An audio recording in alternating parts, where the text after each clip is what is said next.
दिन ज्ञानशाला प्रशिक्षक रिफ्रेशर कार्यशाला है। तो संदर्भ में मंगलाचरण के लिए ज्ञानशाला की प्रशिक्षिका है मंगलाचरण। श्री वंदन वंदन परमेष्टि वंदन, वंदन से कटते बंधन हो जाती आत्मा कुंदन।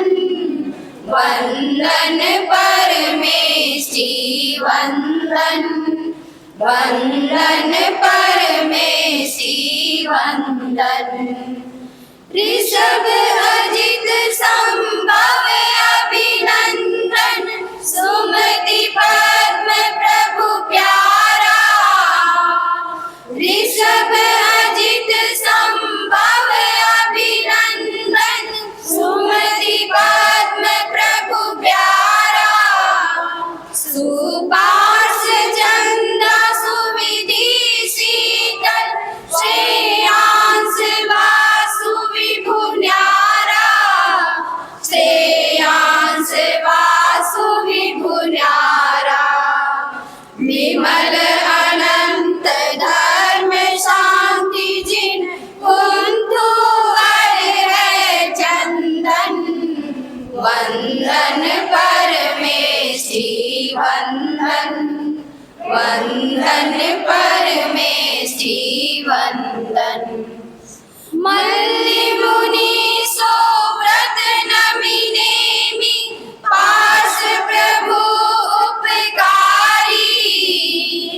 मल्लि मुनि सोव्रत नमि नेमि, पास प्रभु उपकारी।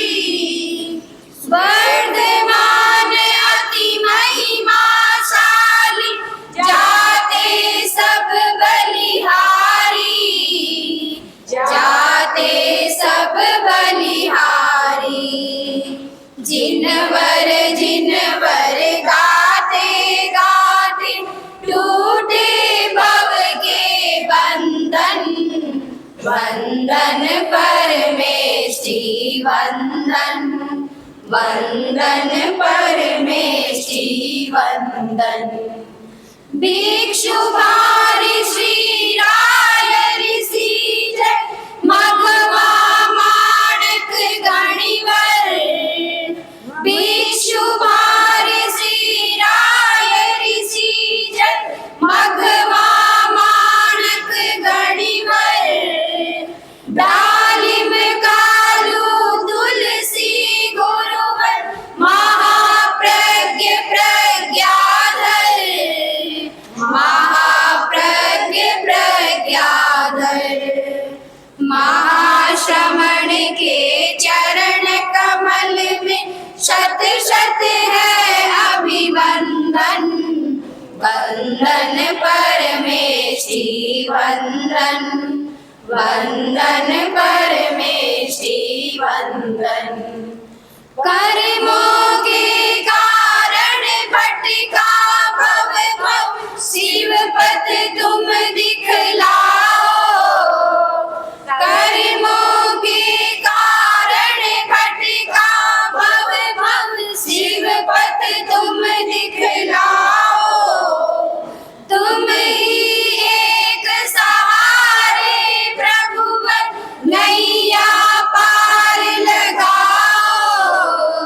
नैया पार लगाओ। दो ऐसी शक्ति प्रभु हमको, करे स्वयं के दर्शन। वंदन परमेष्टि वंदन, वंदन परमेष्टि वंदन।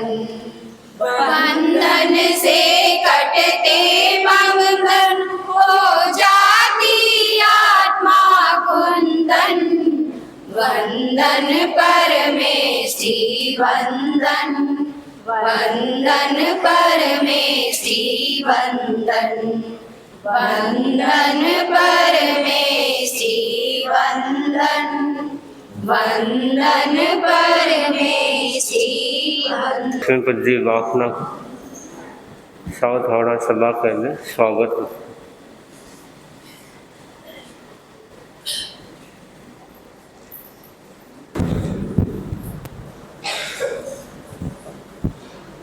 आराध्या के श्री चरणों में वंदन।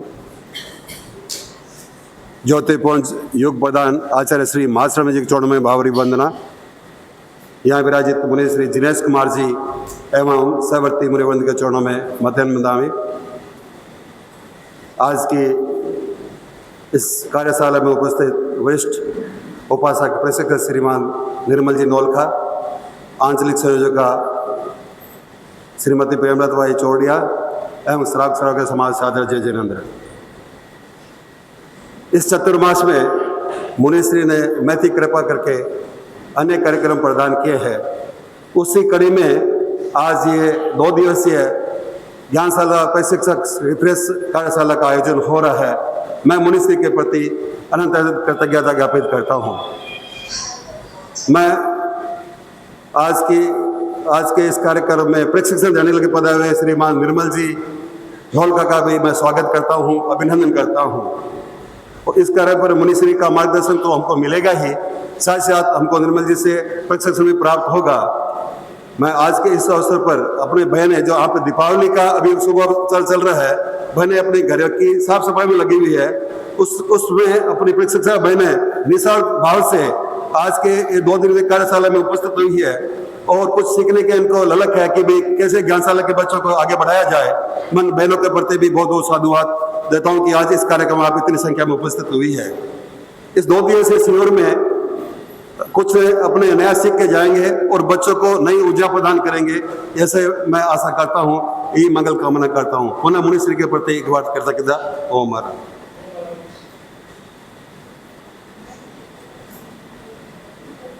ज्ञानशाला की आंचलिक सेविका प्रेमलता जी छोड़िया। प्रेमलता जी। चेरम कल्याणे भागे सवे सोहि ठाणम, जे मे गुरु स्वयं ननु शासयन्ति, तेहं गुरु स्वयं पूजयामि, तेहं गुरु स्वयं पूजयामि। महावीर की अहिंसा, गौतम की करुणा, कृष्ण की नीति, आचार्य भिक्षु की मर्यादा, आचार्य तुलसी के अनुशासन, इन सभी गुणों के समावेश जिनमें है वो हमारे गुरु आचार्य श्री महाश्रमण जी के चरणों में कोटिशा नमन। अत्र विराजित मुनिश्री, जो सर्वदा ध्यान साधना में मग्न रहने वाले और नए नए उपक्रम को सामने लाने वाले मुनिश्री जिनेश मुनि के चरणों में सव्यक्ति वंदना। मुनिद्वय के वंदन में चरणों में शत नमन। उपस्थित सभी श्रावक समाज, हमारे आज उपासक प्राध्यापक श्रीमान निर्मल जी नौलखा को सादर जय जिनेंद्र। सभी प्रशिक्षिका को सादर जय जिनेंद्र। गुरु आचार्य होते ही ऐसे हैं जो भविष्य दृष्टा होते हैं। आज हमारे एक नया कोर्स जो कुछ वर्षों से चल रहा है, उसका नाम है रिफ्रेश पुनश्चर्या। इसकी आवश्यकता बहुत वर्ष पहले ही पड़ गई थी। इसका अर्थ क्या है? जो हमारे पास अप्राप्त है उसको प्राप्त करना, और जो हमारे पास प्राप्त है उसको रक्षा करना। इसकी आवश्यकता क्यों हुई? जब हमारे पटधर, सर्वप्रथम पटधर जब केवली के बाद में जब सुधर्मा स्वामी केवली का जब हुआ, भगवान महावीर और गौतम स्वामी का निर्माण होने के बाद, कहते हैं भगवान महावीर के निर्माण के बाद केवली का हो गए थे गौतम स्वामी, इसलिए उन्होंने पाठ विराजे नहीं और सुधर्मा स्वामी पाठ विराजे। तो सुधर्मा स्वामी की पाठ विराजने के बाद 14 पुरब्बी के ज्ञान उनके पास था, 11 अंगों का भी ज्ञान था, और धीरे धीरे ये ज्ञान लुप्त होना शुरू हुआ। हमारे 27वां पटधर जो थे देवादिगणी, उनके समय उनके पास 1 पूर्व का ज्ञान था, और एक समय उन्हें स्वास्थ्य का थोड़ी अनुकूलता न होने के कारण उनके एक सूंठ की जो गांठ होती है अपने कान पर रखे थे। सामान्य बात में छोटी मैं कह रही हूँ। और शाम के समय प्रतिक्रमण कर रहे थे। प्रतिक्रमण के समय जब वो खमाश न कर रहे थे, उसी समय जब उन्होंने सिर को, मस्तक को नीचे झुकाए और कान हमारी बहुत उपयोगी है, बहुत कुछ हम कान के ऊपर रख देते हैं, उन्होंने भी अपने इसका प्रयोग किया और नीचे गिर गया। तब उन्हें मन में आया कि ये क्या हुआ, मेरी ये भूल हो गई, मुझे इसका क्या है प्रायश्चित करना। परंतु जो भविष्य दृष्टा होते हैं छोटी बात को बहुत गंभीरता से लेते, उन्हें मन में आया कि अब हमारा क्या है कि याददाश्त धीरे धीरे कम होने वाली है, इसीलिए कोई एक व्यवस्था करना पड़े। उसी समय उन्होंने वाचना, 2 वाचना भी हुई, एक स्कंदलिक वाचना, एक नागार्जुन वाचना। नागार्जुन में पाठांतर भी किया गया। इसकी आवश्यकता क्यों हुई? जब उनको लगा कि भूल होना शुरू हो गई है, याददाश्त कम होने, और धीरे धीरे ये देवार्थी गणी कौन थे? कहा जाता है कि भगवान महावीर के जब देवानंद के कुक्षी में आए थे और स्थानांतरण करने का जो कार्य हुआ था, ये हिरण्यगविषी देव थे, ये उनका रूप लेकर आचार्य देवार्थी गण बने, ऐसी बात आती है। और इनके जब आगे आगे क्या हुआ, और पूर्वों का जब ज्ञान कम हो जाएगा, जो लुप्त हो जाएगा ज्ञान, उसी समय ये व्यवस्था चालू हो गई। तो आज तो इसकी बहुत आवश्यकता है। हमारे आचार्य श्री भी इनका क्या है, दृष्टा है, और उन्हें भी ये पता चल गया कि इसकी आवश्यकता है। वैसे हमारे प्रकोष्ठ में भी इसकी व्यवस्था स्टार्ट हो गई। योगक्षेम वर्ष आचार्य श्री तुलसी जी, गणाधिपति आचार्य श्री तुलसी ने भी इसका प्रयोग किया। क्यों? कि साधुओं को जो प्राप्त है उसका रक्षण हो। तो योगक्षेम वर्ष का मतलब क्या? योगक्षेम वर्ष का मतलब ये पुनरावृत्ति करना। तो पुनरावृत्ति हम सबको करना चाहिए। हमें सोचते हैं ज्ञान तो पूर्ण है नहीं। मुनिश्री यदा कदा फरमाते हैं, जब तक केवल ज्ञान नहीं हो, ज्ञान हमारा पूर्ण हो ही नहीं सकता है। और भूलने की आदत हम सब में हो ही गई धीरे धीरे। स्मृति को और स्मृति में रखने का कारण जो है ये कोर्स है। तो प्रकोष्ठ ने भी, गणाधिपति तुलसी ने इस कार्य में पहले किया। हमारे आचार्य श्री महाश्रमण जी ने भी इस कार्य को और आगे बढ़ाने के लिए प्रकोष्ठ में हम प्रशिक्षिका बहनों का कार्य भी है पढ़ाना और स्वयं को पढ़ना।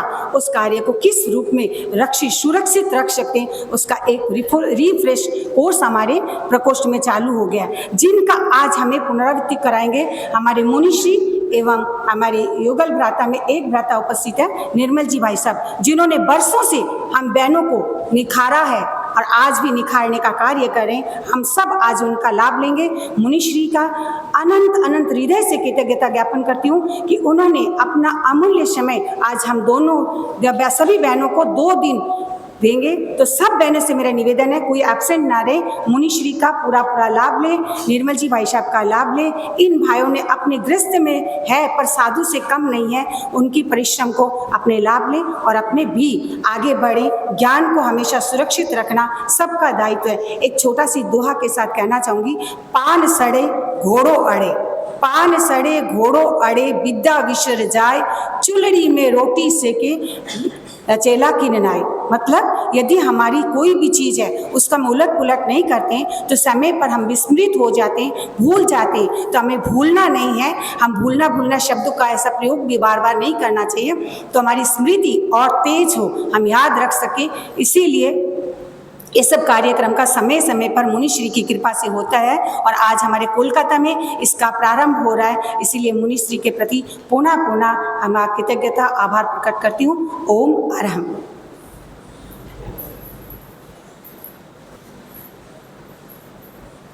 अब मैं निवेदन करता हूँ श्रद्धेय मुनिश्री से वंदन।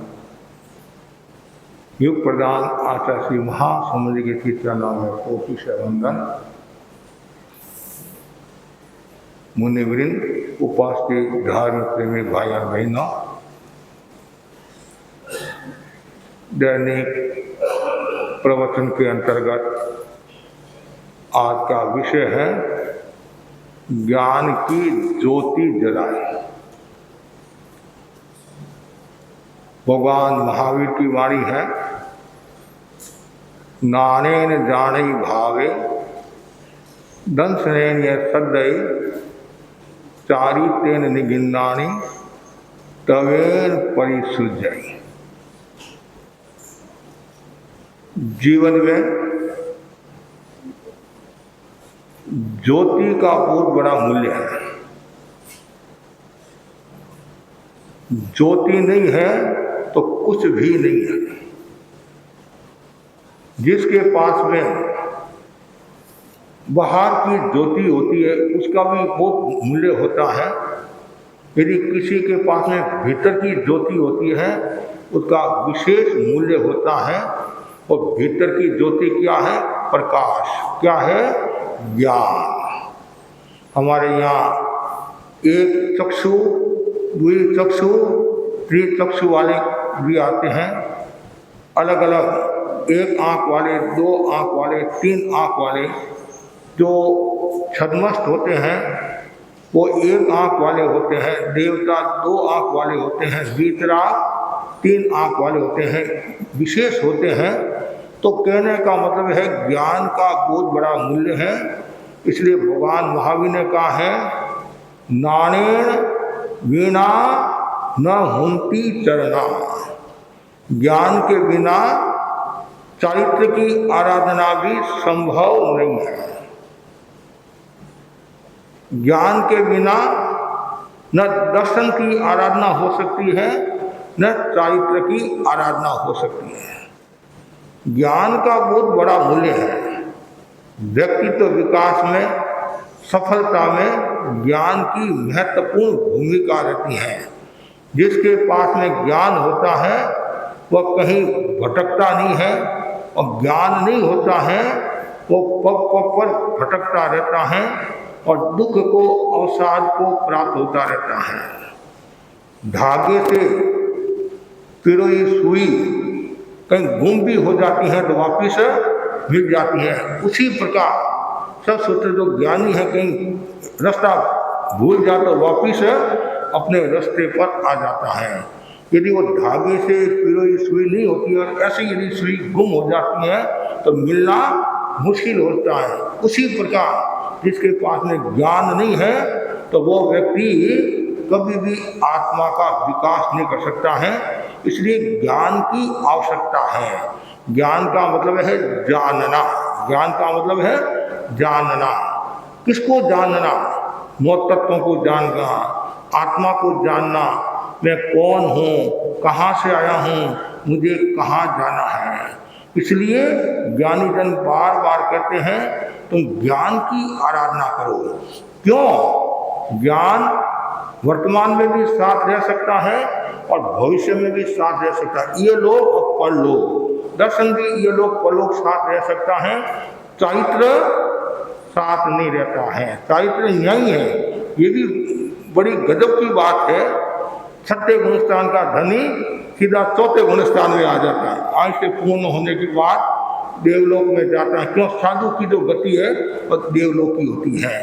लेकिन जो ज्ञान है यहाँ भी है, आगे भी है। और ज्ञान का कितना बड़ा मूल्य बताया है। धन का अपहरण हो सकता है, वस्तु की चोरी हो सकती है, लेकिन ज्ञान का कभी अपहरण नहीं होता है और न ज्ञान की चोरी होती है। क्यों? उसके पास में ज्ञान है, प्रकाश है, ज्ञान है। वो अंधकार को दूर करने वाला होता है। जैसे सूर्य होता है, सूर्य अंधकार को दूर करता है, उसी प्रकार ज्ञान रूपी सूर्य अंधकार रूपी अज्ञान रूपी अंधकार को दूर करता है। इसलिए ज्ञानी जन कहते हैं नानम प्रयास, ज्ञान प्रकाश कर है। ज्ञान के 5 कार्य हैं। ज्ञान के 5 कार्य बताए हैं। पहला कार्य है राग घटे। ज्ञान करने से क्या होता है? राग घटता है। और दूसरा है वैराग्य बढ़े। राग घटे, वैराग्य बढ़े, संताप घटे। जो निरंतर ज्ञान में लीन रहता है तो उसका संताप घटता है, नेगेटिव भाव दूर होता है और आत्मा शुद्ध होती है, अध्यवसाय निर्मल होते हैं। चौथा है संतोष बढ़े। ज्ञान करने से संतोष बढ़ता है। और 5वां बहुत सुंदर बताया है, ज्ञान का कार्य है सत्य का साक्षात्कार करना।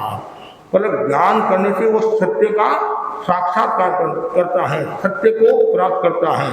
तो ये ज्ञान के 5 कार्य हो गए।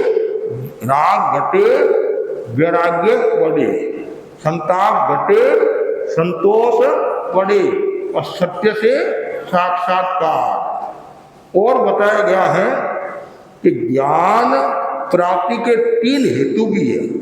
ज्ञान प्राप्ति के 3 हेतु है। पहला है सहज स्मृति से ज्ञान प्राप्त होता है, सहज स्मृति से ज्ञान प्राप्त होता है। दूसरा बताया है तीर्थंकर केवली से सुनकर ज्ञान प्राप्त होता है, तीर्थंकर केवली से सुनकर ज्ञान प्राप्त होता है। और तीसरा बताया है तीर्थंकर से प्रबुद्ध हुए व्यक्ति से सुनकर ज्ञान प्राप्त होता है। तो ज्ञान की ललक हमेशा हमारे भीतर में रहनी चाहिए। इसलिए किसी ने कहा, प्रश्न पूछा, मोक्ष रूपी वृक्ष का बीज क्या है? मोक्ष रूपी वृक्ष का बीज क्या है? तो बहुत सुंदर उत्तर बताएगा, सदाचार युक्त सम्यक ज्ञान। सदाचार से युक्त जो ज्ञान है वो मोक्ष क्या? मोक्ष रूपी वृक्ष का बीज है। दूसरा बताया है जल से पतला कौन है? जल से पतला क्या है? ज्ञान है। झीणा मतलब झीणो ज्ञान, मतलब जैन धर्म का जो ज्ञान है वो झीणो है। हर कोई व्यक्ति के समझ में नहीं आता है। भक्ति हर कोई कर सकता है, भक्ति हर कोई कर सकता है, गीत हर कोई गा सकता है, नाचना कूदना हो वो भी कर सकता है, लेकिन तत्व ज्ञान करना ये बहुत कठिन है। जीर्णो ज्ञान मतलब अजूनी शिला है। तत्व ज्ञान क्या है? दाल के सिरे के समान है। तत्व ज्ञान क्या है? दाल के सिरे के समान है। और कहानी है वो है भुजिया के समान, भुजिया के समान कहानी कथा है, वो भुजिया के समान है। और लेकिन प्रवचन में दाल का सिरा भी चाहिए और भुजिया भी चाहिए। केवल दाल का सिरा खाओगे तो वो पचेगा नहीं और कभी कभी रूप दूसरा भी हो जाता है और साथ में भी भुजिया आ जाता है तो मुंह साफ। दाल का सिरा तो थोड़ा सा खाते हैं, भुजिया तो चलते ही कोई खा लेता है। बस देखा मुंह में डाला, देखा मुंह में डाला, क्या करा तो मैं मुंह साफ कर रहा हूँ। तो इसलिए तत्व ज्ञान है वो अलूनी शिला है। और जिसको तत्व ज्ञान में रस आने लग जाता है, जिसको ज्ञान में रस आने लग जाता है, फिर वह दूसरी बातों में रस नहीं लेगा। जब तक उसको ज्ञान नहीं होता है, आत्मा का ज्ञान नहीं होता है, तब तक वो समस्या रहती है। इसलिए वो सुंदर कहा गया है, ज्ञान दर्पण है, उस दर्पण में स्वयं को देखना यह तो है सफलता। स्वयं को देखना सफलता है और दूसरों को देखना विफलता है और ज्ञान का दुरुपयोग है। इसलिए ज्ञान है वह जो राग से विराग की ओर ले जाए, ज्ञान वह जो राग से विराग की ओर ले जाए, ज्ञान वह हृदय में नृत्य भाव पैदा करे और ज्ञान वह तो श्रेय के पथ पर अग्रसर कर दे। 10 सूत्र में भी आता है, शिक्षा प्राप्त करने से, ज्ञान प्राप्त करने से क्या होता है? पहला जो लाभ बताया है, ज्ञान के चित्त की एकाग्रता बढ़ती है, चित्त की एकाग्रता बढ़ती है, धर्म में स्थित रहता है, दूसरों को भी धर्म में स्थित करता है और शुभ की परंपरा अविचल चलती रहती है। कितना सुंदर है। इसलिए निरंतर ज्ञान की आराधना करो। और यहाँ तक बताया गया है, शिक्षा, विशेष शिक्षा प्राप्त करने के लिए सबसे पहले आत्मनिरीक्षण, ज्यादा से ज्यादा आत्मनिरीक्षण। दूसरा बताया गया है अधिक अनुभव और तीसरा बताया गया है अधिक अध्ययन। अधिक निरीक्षण और अधिक अनुभव, ये शिक्षा प्राप्त करने के 3 आधार स्तंभ है। केवल थोड़ा सा पढ़ा बस में वक्ता हो गया, अरे ज्ञान तो अथा है, ज्ञान अथा है। जब तक केवल ज्ञान नहीं होता है तब तक हम सब अपूर्ण हैं। चाहे वो आचार्य हो, 14 पूर्वी साधु हो, 10 पूर्वी साधु हो, विशिष्ट साधु हो, तो 14 पूर्वी कम नहीं होते हैं। लेकिन जब तक केवल ज्ञान नहीं होता है तो हम सब अधूरे हैं। क्यों?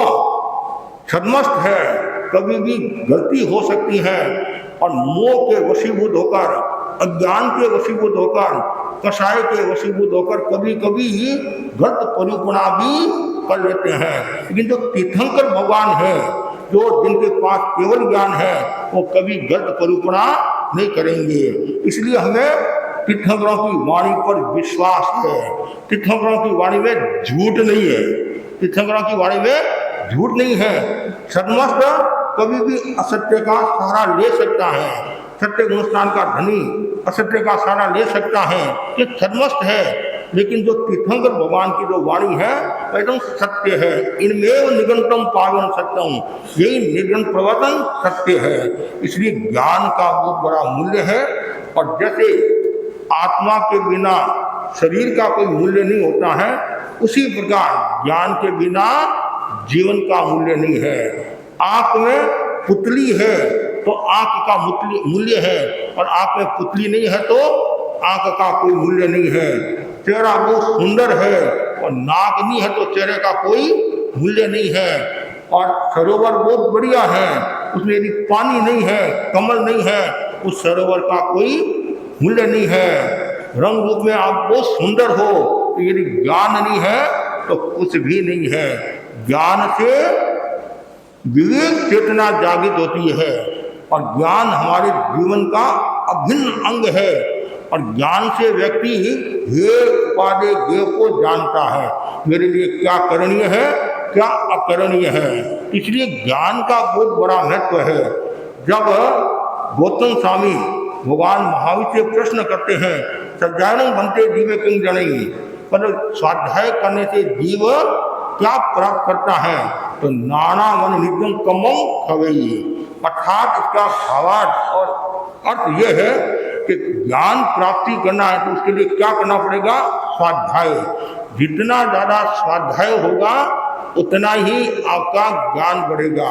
आचार्य भिक्षु ने कितना स्वाध्याय किया, आचार्य ने कितना स्वाध्याय किया, गुरुदेव तुलसी ने कितना स्वाध्याय किया, आचार्य महाप्रभु जी ने कितना स्वाध्याय किया, वर्तमान में आचार्य महासमुद्र जी कितना स्वाध्याय कर रहे हैं। जितना ज़्यादा स्वाध्याय होगा उतना ही ज्ञान परिपक्व होगा, और ज्ञान के प्रति आस्था बढ़ेगी कि आगमों में क्या है, नई नई बातें आपको मिलेगी। जब जयाचार्य मग्धी को कहते, युवाचार्य को, मग्धी आज नई बात मिली है उत्तराधीन सूत्र में, तो उत्तराधीन सूत्र हम कितनी बार पढ़ते होंगे, कितनी बार पढ़ा है, जितनी बार हम पढ़ते हैं कोई न कोई नया मिलता है, कोई न कोई नया मिलता है। आप सोचते 10 कालिक तो है, कितनी बार पढ़ रही है, अरे एक एक शब्द पर यदि चिंतन करें बार बार तो हमें नई जानकारी प्राप्त होगी। एक शब्द के भी अनेक अर्थ हैं। इसलिए भगवान ने वापिस उत्तर क्या दिया, गौतम स्वाध्याय करने से ज्ञानावनीकरण का क्षय होता है। ज्ञानावनीकरण कौन से गुणस्थान तक है, 12वें गुणस्थान तक है। 12वें गुणस्थान तक ज्ञानावनीकरण है, और 13वें गुणस्थान के प्रथम समय में 3 घाती कर्मों का क्षय होता है, तो जीव को क्या होता है, केवल ज्ञान होता है। केवल ज्ञान, कितना सुंदर है, केवल ज्ञान, इसमें दूसरा कुछ नहीं, केवल ज्ञान है। और भी तो कोई लाभ फिर हो सकता है, इसमें कोई लाभ फिर नहीं है। इसलिए ज्ञान का मूल्य है। और जो स्वाध्याय, जितना ज़्यादा स्वाध्याय होगा उतना ही आपका ज्ञान परिपक्व होगा। इसलिए स्वाध्याय के कितने प्रकार हैं, 5 प्रकार है नहीं, वाचना, परीक्षना, परिवर्तना, अनुप्रेक्षा, धर्म कथा। ज्ञात अज्ञात विषय को आपने पढ़ा, फिर उसके बाद में पूछो, कोई बात समझ में नहीं आई है पूछो, उसके बाद में फिर ये रिप्रेशन बोलते हैं आप, मतलब पुनरावर्तन, मतलब रिविजन, चिताना, हमारी भाषा में बोलते चिताना, मतलब गोची पूली कटोरे तब आवे व्याकरण। मतलब कितना सुंदर है, बार बार चिताना। आपकी और हमारी सबकी यही कमजोरी है, सीखना तो हम खूब करते हैं, और कभी कभी पूछते बहनों को 25 बोल आता है तो 10 बहनें हाथ खड़ी करती है, तो हम पूछते हैं 17वां बोल, कि महाराज याद तो किया था, चिताना नहीं किया। अरे धन कमाया और धन नहीं है तो क्या, धन कमाया, धन आपके पास में है तब तो आपका मूल्य होता है, और आपने ज्ञान किया, सीखना किया, और अब आपके पास में नहीं है तो फिर क्या होगा, ज्ञानशाला की प्रशिक्षिका बन गई और कोर्स भी मतलब क्या पढ़ाई करके और सीख कर कंठस्थ करके परीक्षा भी दे दी और आपको निर्मल जी ने पास भी कर दिया है, या डालक जी ने पास कर दिया, या और किसी ने पास कर दिया और आप खुश हो गए, बस मैं ज्ञानशाला की प्रशिक्षिका बन गई हूँ, लेबल लग गया है, मेरा पावर बढ़ गया है। हो सकता है पावर बढ़ता भी है, क्यों, पद की गरिमा है, लेकिन ये भी ध्यान रखना है कि जो मैंने परीक्षा दी, जो मैंने कंठस्थ किया, वो आज मुझे याद है कि नहीं है, या मैं भूल गई, या मैं आगे बढ़ी हूँ। कहते नहीं मूल पूंजी उत्तराधीन सूत्र में आता नहीं, मनुष्य भाव क्या है, मूल पूंजी, और देवलोक क्या है, पूंजी को बढ़ाना, और घटाना क्या है, तिरंज। तो कम से कम आप यदि मूल पूंजी को बढ़ा नहीं सकते हैं तो कम से कम घटाओ तो मत। घटाना का मतलब है नीचे की ओर जाना। लक्ष्य ये होना चाहिए कि मैं ऊपर की ओर जाऊं, आगे बढ़ूं, आगे बढ़ूं, निरंतर स्वाध्याय करते जाओ। जितना ज्यादा स्वाध्याय होगा उतना ही आपका विकास होगा, शुभ अध्यवसाय का निर्माण होगा, सकारात्मक चिंतन बढ़ेगा, और सबसे महत्वपूर्ण बात है घर का वातावरण भी चेंज हो जाएगा। जब कोई जीव मरकर देवलोक में जाता है, कालमुनि राज सुनाते थे, और यदि वो बोलने के लिए खड़ा होता है और कोई देवता कहता माँ बोल, तुम बोलने के अधिकारी नहीं हो, बैठ जाओ। ये बात क्यों कहते हैं कि तुमने पिछली रात में स्वाध्याय नहीं किया। कितनी गहरी बात बताई है, तुमने स्वाध्याय नहीं किया। और जब कोई व्यक्ति बोलने के लिए खड़ा होता है, देवता बोलने के लिए खड़ा होता है, तो देवता क्या कहते हैं, बोलो बोलो। इसका मतलब आपने वो स्वाध्याय किया है, और आप बोलते हमें मीठा लगता है, अच्छा लगता है। और जो स्वाध्याय नहीं करता है तो उसकी वाणी में कठोरता होती है, कर्कशता होती है, मधुरता नहीं होती। कितनी गहरी बात बताई है। तो स्वाध्याय, जितना ज्यादा स्वाध्याय होगा उतना ही आपका विकास होगा। ये कार्यशाला क्यों लगाते हैं, तो वापिस रिवीजन हो जाए और नया ज्ञान मिले, नया ज्ञान मिले।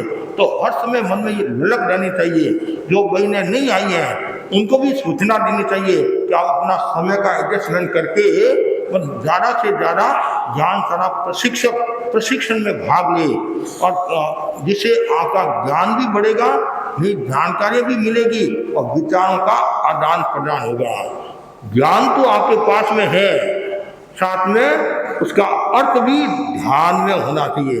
25 वर्ड तो आपको ध्यान में है, लेकिन उसका अर्थ आपके ध्यान में है या नहीं। कभी कभी छोटी छोटी बातों का अर्थ में ध्यान में नहीं होता है। बड़ी बात तो हम कर लेते हैं, भगवती सूत्र में क्या है वो बात कर लेते हैं, लेकिन वंदन पाठ में वंदामि नमस्कामि शब्द आया है, उसका क्या अर्थ है, आप क्या कहते हैं, वंदना करना, नमस्कार करना, लेकिन दोनों में अंतर है। एक वाचिक है, एक कायिक है। सत्कार्य में सम्मानी, इन दोनों में अंतर है। एक सत्कार है, एक सम्मान है। एक वस्त्र आदि देकर मतलब मुनिराज का स्वागत करना, ये छोटी छोटी बातें हैं। तेयम शब्द है, तेयम शब्द के अन्य करते हैं, ज्ञानवान भी है, चैत्य भी है, वृक्ष के अर्थ में भी आता है। तो कुछ चीज़ों की स्पेशल जानकारी होनी चाहिए। आज के जो बच्चे हैं इतने तर्कें करते हैं, इतनी जिज्ञासाएं करते हैं, कभी कभी आपको उत्तर देना भी भारी पड़ जाता है। और लेकिन पहले प्यारी जो पढ़ाने वाली बहन है, शनिवार रविवार को आप पढ़ाते हैं, जो भी आपका जो वार है, कम से कम 6 दिन पहले अच्छी तैयारी करें। कालमुनि राज फरमाते थे, साधु कितने ही वक्ता हैं, कितने ही ज्ञानी हैं, लेकिन प्रवचन से पहले आधा घंटा तैयारी करके जाए, या साथ में बिंदु लेकर जाए। आपने आचार्य महाप्रज्ञ जी को देखा होगा, उनको क्या आवश्यकता थी, उनके पास इतना ज्ञान था, फिर भी पास में कॉपी रखते थे, डायरी रखते थे, बिंदु, कोई महत्वपूर्ण बिंदु छूट नहीं जाए। आचार्य महासमुनि को देखो, बिंदु जरूरी है, मतलब और कोई भी जो पढ़ाने वाला है, वक्तव्य देने वाला, उसको एक बात का विशेष ध्यान रखना चाहिए, जब तक बने तब तक बिंदु से बात करो। जैसे ज्ञान दर्शन तत्व, इसमें क्या होगा, भटकने की संभावना कम रहेगी। आप ज्ञान पर बोल रहे हो और यदि आपको नहीं आया तो दर्शन पर बोल दिया, चरित्र पर बोल दिया, तब पर बोल दिया, तो इससे भी बहुत आनंद आएगा। तो ये जरूरी, जितना ज़्यादा ज्ञान उसके लिए स्वाध्याय जरूरी है, और स्वाध्याय के साथ फिर वापस रिवीजन करना। जितना ज़्यादा रिवीजन होगा उतना ही आपका मूल्य होगा। और ज्ञान है तो आपका मूल्य है, और ज्ञान नहीं है तो एक दृष्टि से मूल्य नहीं है। आज चर्चा करते हैं। यदि किसी को ज्ञान है तो चर्चा करने में आनंद आता है, अब ज्ञान नहीं है तो क्या चर्चा करे। परिषद को देकर व्याख्यान देना होता है, कभी वृद्धवाद भी बनना पड़ता है, कभी सिद्ध सेन भी बनना पड़ता है परिषद को देकर। उस समय ये मत देखो भाई मैं बहुत हाई लेवल की हूँ तो हाई लेवल की मैं भाषा बोलूँ, अंग्रेजी में हाई लेवल के शब्द बोलूँ, सामने सुनने वाला कौन है वो तो देखो। हाँ, आपने तो बहुत जोरदार दे दिया भाषा, लेकिन लोग भी क्या कहेंगे, वो मन से नहीं बोलेंगे। अब आप गिरा दो साथ दूसरों को भी नंबर दो, मतलब। और यदि आप अच्छा बोलते हो और रेफरेंस के साथ, संदर्भ के साथ में प्रेरक प्रसंग सुनाते हैं, आगमवाणी सुनाते हैं और गद्य क्षेत्र का भाव देकर सुनाते हैं तो आपका मूल्य हो जाएगा, मूल्य हो जाएगा। गुरुदेव तुलसी को जब हम सुनते थे वो गद्य क्षेत्र का भाव के ज्ञाता थे, किस समय कैसे बोलना। आचार्य महाप्रज्ञ जी के बारे में आप ले लो, पहले बहुत क्लिष्ट भाषा, वो गहरी भाषा, हर कोई व्यक्ति समझ नहीं पाता। फिर आचार्य तुलसी ने क्या कहता है आपको पता होगा, अब तुम युवाचार्य बन गए हो, संघ के एक तरह के मालिक हो, युवाचार्य बन गए हो, अब तुम्हारे को भाषा थोड़ा सरलीकरण। फिर आपने देखा होगा, हमने सुना उनको, मतलब कितनी भाषा में प्रांजलता, प्रांजल मतलब कितनी सुंदर। आधा घंटा फरमाते थे, आधा घंटा में कहानी, चुटकुला, श्लोक, विचार, तत्व ज्ञान सब बता देते थे। उनके पास में ज्ञान था। मोहनलाल जी स्वामी फरमाते थे, आचार्य महाप्रज्ञ जी की विशेष विशेषता थी, एक कहानी को 50 संदर्भों में घटा देते, एक कहानी को। आज हमें एक कहानी को घटाना है तो भी सोचना पड़ता है, लेकिन वो एक कहानी को 50 संदर्भों में घटा देते थे। आसक्ति में, लोभ में, कषाय में, अज्ञान में ऐसे घटा देते। उनकी वो कैपेसिटी थी। क्यों? एक तो उनकी प्रज्ञा जागी थी। हम सब तो महाप्रज्ञ तुलसी महात्मा नहीं हो सकते हैं, लेकिन निरंतर स्वाध्याय करने से चेतना का उदाहरण होता है, ज्ञान बढ़ता है। और जितना ज्यादा ज्ञान बढ़ेगा उतना आपका मूल्य होगा। अब जैसे फट्टी जेब है तो जेब में रुपया टिकेगा क्या? नहीं टिकेगा। आप सब जानते हैं, आपका पर्स यदि नीचे से टूटा हुआ है, फटा हुआ है और रुपया डालोगे तो क्या होगा? चला जाएगा। उसी प्रकार यदि आपका हृदय शुद्ध नहीं है तो फिर कुछ नहीं है। इसलिए जरूरी है कि हम हृदय को शुद्ध बनाए, निर्मल बनाए, पवित्र बनाए। किसके द्वारा? स्वाध्याय के द्वारा। जितना ज्यादा स्वाध्याय करोगे उतना ही ज्ञान टिकेगा। टिकाव झुकाव, कितना सुंदर का है। अब ज्ञान प्राप्ति में 5 बातें की जानकारी जरूरी है। उत्तरायण सूत्र में आता है, अह पंचिंग खाणी यही शिक्षा न लगी खम्बा कोहा पमायन रोगेणा नशयेन। 5 प्रकार के व्यक्ति ही शिक्षा को प्राप्त नहीं कर सकते हैं। 5 प्रकार के व्यक्ति, और 5 प्रकार के व्यक्ति शिक्षा को प्राप्त कर सकते। प्रतिपक्षी क्या दे, ऐसे और भी बहुत बातें बताई है। प्राप्त कौन नहीं कर सकता है? जो अहंकारी है, क्रोधी है, प्रमादी है, रोगी है और आलसी है। ये 5 प्रकार के व्यक्ति शिक्षा को प्राप्त नहीं कर सकते हैं। जो विनम्र है, सहिष्णु है, जागरूक है, स्वस्थ है और जो श्रमशील है वह व्यक्ति शिक्षा को प्राप्त होता है। और जैन आगम में तो इतना कहा गया है, 4 प्रकार के व्यक्ति शास्त्राभ्यास के लायक नहीं है, लायक भी नहीं है। कौन कौन? एक तो अविनीत, जो अविनीत होता है वो शास्त्राभ्यास के लायक नहीं है। क्यों? उसके भीतर में अहंकार का अभाव है। मैं होशियार, मैं होशियार, मैं होशियार। जब भद्रबाहु स्वामी के भाई कौन थे? क्या नाम था? वराह मिहिर भाई था नहीं, वराह मिहिर भाई था, शायद भाई था नहीं। तो उसको अहंकार आ गया, थोड़ा सा ज्ञान हुआ, अहंकार आ गया और पद किसको दिया? भद्रबाहु को आचार्य बनाया। उनको आचार्य नहीं बनाया। क्यों नहीं बनाया? वो अविनीत था, अविनीत था। और फिर वो संघ छोड़कर चला गया। खूब संघ का नुकसान भी किया, आलोचना भी खूब की, लेकिन ज्ञान क्यों नहीं मिला, पद क्यों नहीं मिला? उनके पास में विनय नहीं था। और आज भी देखते हैं जो विनीत प्रशिक्षक प्रशिक्षिका हैं वो जल्दी ज्ञान को प्राप्त करती हैं और देने वाले का भी मन होता है कि भाई ये इतनी विनयवान है। और कोई भी अविनीत है, चाहे साधु हो, श्रावक हो, कोई भी हो, तो आचार्य भी उसको ज्ञान नहीं देते। इसलिए कहा गया पात्र को देकर ज्ञान देना। पात्र को देकर सामने वाला पात्र कैसा है, पात्र तो अविनीत है और वह कभी भी ज्ञान को प्राप्त नहीं हो सकता है। दूसरा जो रस लोलुप है, चटोरा बोलते हैं रस लोलुप, दिन भर खाऊं खाऊं करता रहता है, जलेबी लाओ, दूध लाओ, रसगुल्ला लाओ, ये लाओ, जो भी चीज मिली खाऊं खाऊं, और जब खाऊं खाऊं करता है फिर वो घों घों भी हो चुके, मतलब वो दूसरों को भाने वाला नहीं होगा, वो तो खाने वाला भाने वाला कहाँ होगा। इसलिए जो रस लोलुप है वो कभी भी ज्ञान को प्राप्त नहीं कर सकता है। तीसरा जो बताएगा झगड़ालू, तो दिन भर झगड़ा करता रहता है, लड़ाई झगड़ा, आपने मेरे को पढ़ाया नहीं, ऐसा नहीं किया, वो नहीं किया, ये नहीं किया, इसको इतना ज्ञान दे दिया, मेरे को ज्ञान नहीं दिया। आप पक्षपात करते हो, अन्याय करते हो, आचार्यों को ऐसे बोलते हैं, बड़े संतों को ऐसे बोलते हैं, पढ़ाने वालों को ऐसे बोलते हैं। तो मतलब जो झगड़ालू वृत्ति वाला है वो कभी भी शास्त्राभ्यास के लायक नहीं है।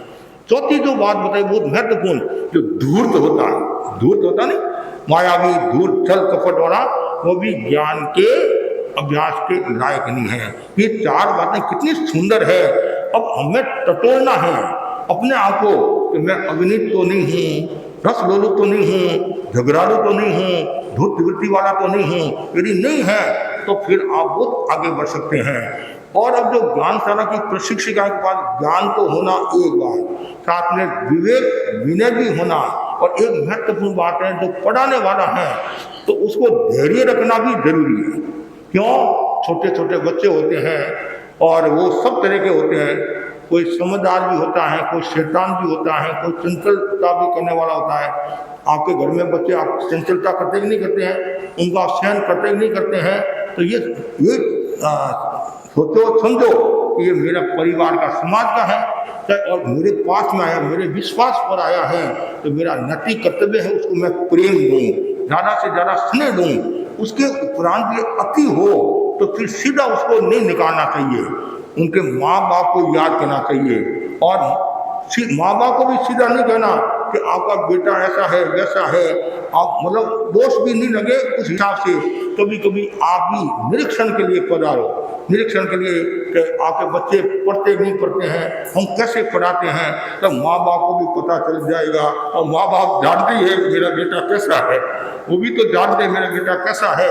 तो ये अनुशासन भी करना है, तो इतना ऐसा अनुशासन करो कि घर परिवार भी दूर नहीं होए, बच्चे का भी नुकसान नहीं हो और आपके मन में भी दूसरा भाव नहीं आए। और उसके साथ साथ में जो पढ़ाने वाला है उसका उच्चारण भी शुद्ध होना चाहिए। ये बहुत महत्वपूर्ण बात है, उच्चारण शुद्ध। उसके लिए आप प्रैक्टिस करो, कोई शब्द नहीं आ रहा, बार बार प्रैक्टिस करते रहो, करते करते उच्चारण शुद्ध हो जाएगा। ऐसी बात नहीं है कुछ बहने बोलते उच्चारण शुद्ध नहीं होता है, मेरे भी गलती आती है, आपकी भी गलती है, किसी के भी आती है, कोई बड़ी बात नहीं है। लेकिन अभ्यास करने से, या फिर कोई बड़े हैं, बुजुर्ग है, उस क्षेत्र के ज्ञाता है, विषय के ज्ञाता है, तो उसके पास आप उसमें अहंकार नहीं करना, अरे ये तो मेरे से छोटी है, मैं तो बहुत बड़ी हूँ, मेरे को 20 साल हो गए प्रशिक्षिका बने, ये तो कल बनी है, मैं इसके पास में कैसे जाऊँ। और ये अहंकार आ गया, आपका विकास हो जाएगा। मेरी तो ये अवधारणा, जहाँ कहीं भी मिले उसको ले लो बस, चाहे छोटा बच्चा हो बड़ा हो। कभी कभी छोटे बच्चे हमारे को कोई बात सुनाते हैं, कोई पहेली सुनाते हैं, कोई चुटकुला सुनाते हैं, अच्छा है, हम तत्काल नोट कर लेते हैं, हमारे काम आएगा। आप भी कभी भाषण देते हैं, हम सुनते हैं, कोई हमारे अनुकूल है, मतलब याद रख सकते हैं, तत्काल नोट कर लेते हैं, भविष्य में काम आएगी। ऐसे ही ज्ञान मिलता है जैसे आप सुनते हो। आजकल आपके पास तो मोबाइल हो गया, गूगल हो गया, कोई बात नहीं, ध्यान में तत्काल गूगल खोल कर देख लेते। हमारे पास तो वो है नहीं, हमारे पास तो स्वाध्याय करोगे, किताबें पढ़ोगे तो हमें मिलेगा। इसलिए आप बोलते हैं, कभी कभी जो बहन है ये संचालन करती है, इतना सुंदर संचालन करती है, इतने अच्छे से शब्दों का प्रयोग करती है। कभी कभी हम संत आपस में चर्चा करती है, लाते कहाँ से लाते हैं, कुछ तो खुद का खोशम भी है और प्लस है उनको सामग्री बहुत मिल जाती है। तो जितनी ज़्यादा सामग्री आपके पास में होगी उतना ही आपका ज्ञान तो बढ़ेगा ही। पुराने संत कहते नहीं कि शेर की शिकार करने के लिए, सियार की शिकार करने के लिए जाए तो शेर की सामग्री पास होना। आपको 1 घंटा पढ़ाना है तो 2 घंटे की तैयारी और साथ में उच्चारण शुद्ध होना चाहिए। ये बहुत महत्वपूर्ण बात है, नहीं तो अर्थ का अनर्थ हो जाता है। बोलना है ऐसो पंच नमोकारो, अब बोलते हैं एक पांचारो मुंडो कारो, तो अर्थ का अनर्थ हो जाएगा। बोलना है पहीन जन्मना, पहीन जन्मना, और बोलते हैं पियर में जाकर मरना, पियर में जाकर सासू के ऊपर कलंक नहीं आए, तो अर्थ का अनर्थ हो जाएगा। बोलना है परिमा, बोलना है परिमा, और बोलने लगा पद्मा, पद्मा, उसकी औरत का नाम पद्मा था, तो वो अभ्रंश होते परिमा का पद्मा हो गया।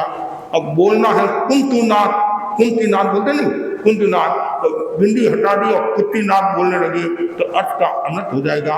इसलिए वो जरूरी है, उच्चारण शुद्ध होना चाहिए, एक अक्षर भी इधर उधर नहीं होना चाहिए। आपको कोई नहीं समझ में आए कोई बात नहीं बच्चा, आज मैं अगले शनिवार रविवार को आपको बता दूंगा। और कोई प्रश्न भी पूछे तो टोरा भी नहीं मारना, ऐसे ही तो हाँ ऐसे नहीं, तो भाई मुझे जानकारी नहीं है, मैं अगली बार बता दूंगा, या मैंने ऐसा सुना है, ये ऐसी स्मृति में है, मुझे ऐसा ध्यान में है, उसके उपरांत यदि गलत होगा तो मैं अगली बार आपको वापिस बता दूंगा। जब हम प्रवचन करते हैं कभी चूक जाते हैं तो वापिस हम स्पष्टीकरण करते हैं। क्यों करते हैं? क्यों?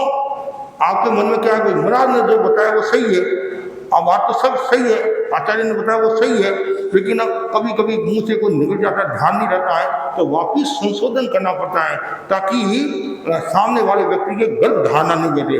कभी गलत धारणा बैठ जाए और वो संयंत्र से मिथ्यात्व में आ जाए तो लाना का देना हो जाता है। इसलिए तो मैं आपको इतना ही कहना चाहता हूँ, सभी भाई बहन ज्ञान की ज्योति जला, सभी ज्योति प्रकाश, सामने दीपावली पर्व आ रहा है, ज्योति का पर्व आ रहा है, प्रकाश का पर्व है, तो हम भी मतलब ज्योति को प्राप्त करें, ज्ञान की ज्योति को प्राप्त करें। प्रकाश, जितना ज़्यादा प्रकाश होगा उतना ही आपका मूल्य बढ़ेगा। तो मैं सभी के प्रति यही मंगल कामना करता हूँ, ज़्यादा से ज़्यादा स्वाध्याय, ज़्यादा से ज़्यादा सुनो। ये भी बहुत महत्वपूर्ण बात बताई है, जितना ज़्यादा सुनोगे उतना ही आपका ज्ञान तो परिपक्व होगा और नई जानकारी भी आपको प्राप्त होगी, और सुनते सुनते भी आपको ज्ञान हो जाएगा। एक बार की बात है, उपाध्याय यशो विजय जी के बारे में तो बहुत आपको जानकारी भी होगी, क्यों उपासिका भी इनमें कही है कि हम जाते हैं, लेकिन एक बहुत महत्वपूर्ण बात है। एक दिन की बात है, उनकी माँ 2 दिन से खाना नहीं खा रही थी, 2 दिन से खाना नहीं खा रही थी, और खाना नहीं खाती तो चेहरे पर भी थोड़ा सा असर भी आ जाता है।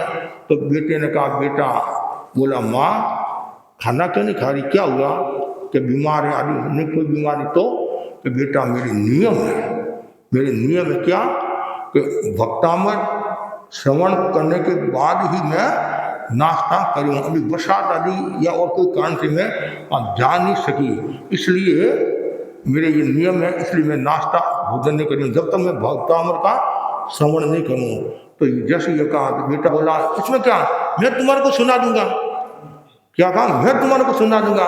बेटा तुम्हारे को कहाँ से आता, मैं तुम्हारे को सुना दूंगा। आपको आश्चर्य होगा, अस्खलित पूरा का पूरा भक्तामृत सुना दिया। माँ ने गले लगाया, तो बेटा तुम्हारे को कैसे याद हुआ, कि माँ मैं तुम्हारे साथ रोजाना जाता हूँ, भक्तामृत श्रवण में मैं रोजाना जाता हूँ, और सुनते सुनते मुझे याद हो गया। कौन थे, उपाध्याय यशो विजय जी थे।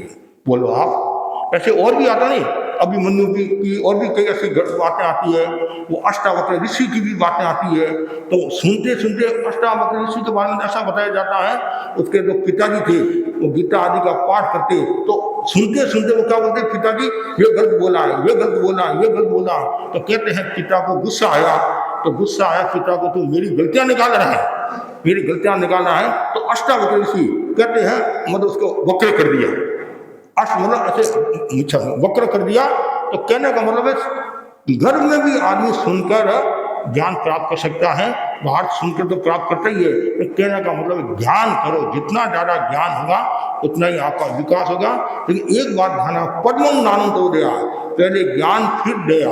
तो ज्ञान होगा, ज्ञान के साथ श्रद्धा भी होना, श्रद्धा के साथ चरित्र होए, और तब हो तो सोने में सुहागा जैसी कहावत चरितार्थ होगी। जानना, मानना, पालना और टालना, जानना, मानना, पालना, टालना। तो आज हमने ज्ञान की चर्चा की है, तो ज़्यादा से ज़्यादा भाई बहन ज्ञान की आराधना करें, ज्ञान की ज्योति जलाए। और नाविक ज्ञानशाला प्रशिक्षण ज्ञान, आपके पास में ज्ञान होगा तो आप ज्ञानशाला में सिखाओगे, और विद्यार्थी भी आपके पास सीखने के लिए आते हैं। हम गुरुदेव तुलसी के आभारी हैं, जिन्होंने युग की नब्ज को देकर मोहनिहार पीढ़ी को संस्कारी बनाने के लिए ज्ञानशाला का उपक्रम लिया। ये ज्ञानशाला संस्कारशाला बने, चरित्रशाला बने और ये ज्ञानशाला दिव्य गुणों की खान है। तो आप आज प्रशिक्षण लेने के लिए आए हैं और वापिस रिवीजन के लिए आए हैं। और हमारे निर्मल जी को आप सब जानते हैं और वर्षों से ये संघ की सेवा करें। करीबन 2001-2002 करीबन 2 समझ लीजिए, 1-2 मतलब मेरा भी 2001 में सिंगाड़ा बना। 2001 में सिंगाड़ा बना। हमारा चातुर्मास गंगासर में था। मुनि मोहनलाल जी आमिर के साथ थे। उनके स्वर्गवास के बाद में सिंगाड़ा बनाया। बुढ़े महाप्रभु जी विदासर विराजे थे और 2002 का मेरा चातुर्मास पहला आमेट में हुआ। उससे पहले हम शेष काल में राजनगर में विचरण करे थे। वहाँ बहुत बड़ा ज्ञानशाला का शिविर लगाया था और 117 जने थे नहीं, 117, उसमें निर्मल जी भी आए थे। और उसके बाद में आमेट में प्रेक्षाधार शिविर लगाया था। तभी दोनों ही भाई दानम सिंह जी और दोनों ही भाई संघ की बहुत सेवा करे, जीवन दानी ऐसे कार्यकर्ता, ऐसे श्रावक जिन्हें बहुत मुश्किल है मन से और संघ के लिए समर्पित है। जहाँ के भी संघ का काम है आधी रात को तैयार है। अभी 1 महीना करीबन एक मतलब मैसूर में मतलब घरों की सार संभाल करके आए। 83 दिन तक वो सेवा देकर घरों को संभाला है। और इधर खानदेश में भी परिवार को संभाला। हम उसमें उधर ही थे। उत्तर कर्नाटक एरिया को भी संभाला। तो मैं तो कहा करता हूँ कि निर्मल जी को इस काम में लगा दो। हाँ, जहाँ साधु साधु नहीं पहुँच सकते हैं तो ये समझाने का तरीका भी अच्छा है। कहाँ कैसे बोलना, अनुशासन की जगह अनुशासन भी करते हैं और स्नेह की जगह स्नेह भी। जैसा अवसर होता है तो इनके प्रति भी खूब मंगल कामना करता हूँ। खूब आगे बढ़े, खूब संघ की सेवा करे। 13 सभा के तत्वाधान में ये कार्यक्रम प्रारंभ हुआ और डॉक्टर प्रेमलता चौरड़िया जी जो आंतरिक प्रभारी भी है ज्ञानशाला की और ये भी मेहनत करती है, इनको भी रुचि है। और जो भी बहन सबके प्रति खूब आध्यात्मिक मंगल कामना। और जिस उद्देश्य के साथ आए हो वो उद्देश्य आपका सफल हो, इसी आशा के साथ ओम।